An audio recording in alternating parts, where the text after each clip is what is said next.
অন্য সংস্থা থেকে হচ্ছে ছাত্র সংস্থা ভিন্ন হওয়ার একটাই কারণ হচ্ছে কি আমাদের এটা শুধুমাত্র ছাত্রীদেরকে নেওয়া উচিত। এটা খুব সেফলি একটা ইয়া, তো চাই এটা আরও ভালো কিছু করবে।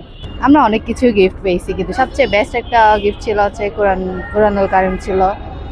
ওই গিফটটা আমার কাছে সবচেয়ে বেস্ট ছিল, কিন্তু পাশাপাশি প্লাস অনেক গিফট ছিল আমাদের কাছে। সবচেয়ে ভালো লাগছে অনুষ্ঠানে জয়েন করা। ওটা গিফট কোনো ম্যাটার কিছু না, কিন্তু সবচেয়ে বেস্ট ছিল কোরআন মাজিদ। ছাত্রী সংস্থার সঙ্গে নিজেকে ইনভলভ করতে চান কিনা? ওটার সাথে ইনভলভ করে আমার অনেক হেল্পফুল, তারপর অনেক হ্যাপি কাজ করছে। মানে ভবিষ্যতে ছাত্রী সংস্থায় আসলে যোগ দিতে চান কিনা?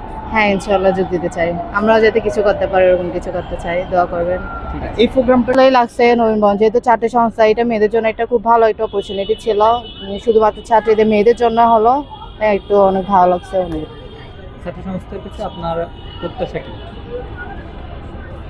আমাদের প্রত্যাশা হচ্ছে কি, আমাদের এই যে সমাজে দুর্নীতি হয়, যে সব কিছু